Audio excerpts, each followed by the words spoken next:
Tu as le pouvoir. Alors choisis le prochain film en fin de vidéo. Une nouvelle menace pèse sur le Nouveau Monde. Un ancien amiral nommé Z veut éliminer tous les pirates. Luffy et son équipage vont se retrouver à combattre ce nouvel ennemi redoutable. Film divertissant sur le célèbre manga One Piece, vous avez probablement, et même certainement, déjà vu ce film. Mais savez-vous tout sur ce long métrage? Alors embarquons Mosaillon à bord du Sunny en direction de 5 faits sur ce film.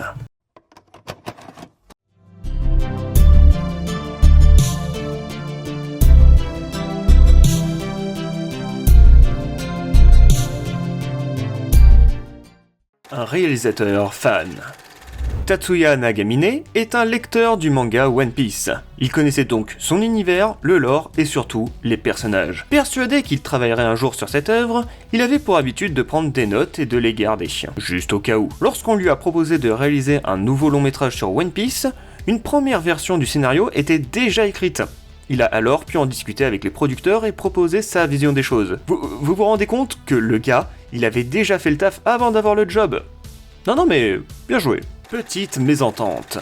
Le réalisateur était un grand fan du personnage Z, un personnage qu'il a créé en se basant sur l'univers de One Piece. Il aimait son personnage certes, mais peut-être un peu trop. Lors du début du projet, il avait étoffé son histoire, rajouté des commentaires, au point que Z prenait plus de place que Luffy.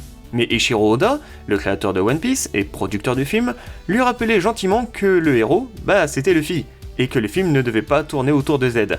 Un sentiment qui aurait créé une mésentente créative autour du film. D'ailleurs, Oda, à la suite de la sortie du film, a officiellement annoncé que le film n'était pas canon.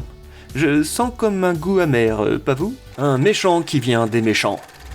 C'est le deuxième film mettant en vedette un ex-amiral devenu pirate, ou en tout cas un méchant du gouvernement en tant qu'antagoniste principal. Le premier étant Gaspardé, dans le quatrième film, L'aventure sans issue. Ce film mettait en scène les Mugiwara dans une course entre pirates, et évidemment, tout ne se passe pas comme prévu. Pour revenir sur Z, il a longtemps été nommé comme l'ennemi le plus puissant que les protagonistes aient rencontré jusqu'à maintenant. Bon, je pense que cette info date un peu, surtout aujourd'hui. Le tome 1000. Tout comme le tome 0 pour le visionnage de Strong World, un tome spécial, le volume 1000 a été offert à tous ceux qui ont visionné ce film dans les salles de cinéma japonaises. Distribué gratuitement, ce tome contient des informations et des croquis concernant l'histoire et le développement du film. Le passé de Z a été plus approfondi dans ce tome d'ailleurs. Un succès. En seulement 12 jours d'exploitation, One Piece Z a réalisé le plus grand nombre d'entrées cinéma en un week-end au box-office japonais en 2012.